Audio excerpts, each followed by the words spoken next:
नमस्कार, मैं हूं कृमिल हरिया और आप देख रहे हैं 4 PM न्यूज गुजराती। आज गांधीनगर के विठल भाई पटेल भवन में एक बार फिर वही हो रहा है जिसकी स्क्रिप्ट पहले से ही लिखी जा चुकी है।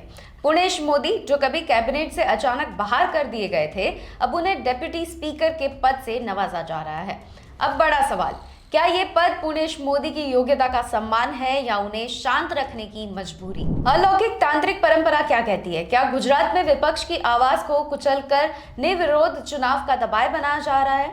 इतिहास का काला पन्ना उठा के देखते हैं तो जब सदन में चर्चा से ज्यादा शोर और निलंबन होता है तो क्या एक पूर्व मंत्री निष्पक्ष न्याय कर पाएंगे?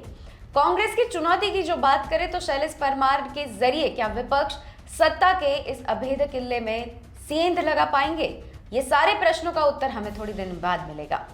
आगे बात करते हैं। पुणेश मोदी एक वक्ता थे कि जब वे भूपेंद्र पटेल की सरकार में सबसे ताकतवर चेहरों में से एक थे, लेकिन अचानक उन्हें कैबिनेट से बाहर का रास्ता दिखा दिया गया। राजनीति के जानकार पूछते हैं कि आखिर क्यों?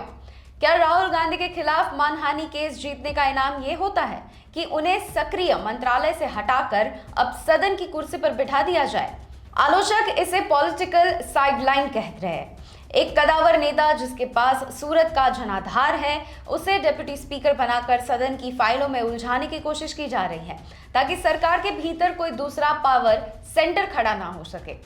इतिहास की कड़वी सच्चाई अब देखते हैं। गुजरात विधानसभा की अगर बात करें तो इतिहास जितना गौरवशाली है उतना ही विवादों से भरा भी है। सांसदीय परंपरा कहती है कि अगर अध्यक्ष सत्ता पक्ष का है तो उपाध्यक्ष का पद विपक्ष को मिलना चाहिए ताकि संतुलन बना रहे, लेकिन गुजरात में पिछले कई दशकों से इस परंपरा का गला घोट दिया गया है। निलंबन का रिकॉर्ड भी देखिए। हाल ही के वर्षों में देखा गया है कि जब भी विपक्ष के जनता के मुद्दे जैसे पेपर लीक, महंगाई या बेरोजगारी उठाए, उन्हें रिकॉर्ड की संख्या में सदन से निलंबित कर दिया गया।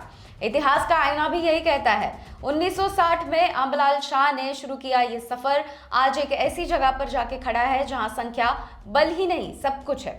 क्या पुणेश मोदी उस निष्पक्षता को बरकरार रख पाएंगे जो कल्याण जी मेहता से और उनके पूर्वजों ने स्थापित की थी? ये वो भी केवल सत्ता के इशारों के सदन चलाएंगे। अब बात आती है गुजरात मॉडल और एक तरफा सदन की। गुजरात विधानसभा के पिछले सत्रों पर नजर डाले तो चर्चा कम और यस सर ज्यादा सुनाई देता है। शून्य चर्चाएं दिखती है यहाँ पर। कई महत्वपूर्ण विधेयक बिना किसी बहस के पास कर दिए जाते हैं। प्रश्नों के उत्तर की जो बात करें तो सरकार अक्सर गोपनीयता या तैयारी की कमी का बहाना देकर अहम सवालों से बचती हुई दिखती है।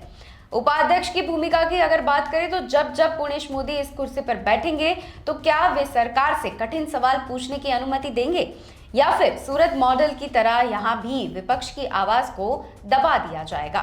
अब विपक्षी खेमे की झटपटाहट देखते हैं। शैलेश परमार का अकेला संघर्ष देखते हैं।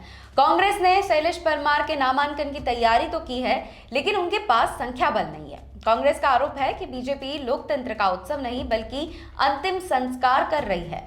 शैलेश परमार का कहना है कि वे हारने के लिए नहीं बल्कि यह बताने के लिए लड़ रहे हैं कि सदन में अब भी एक विरोधी स्वर जीवित है।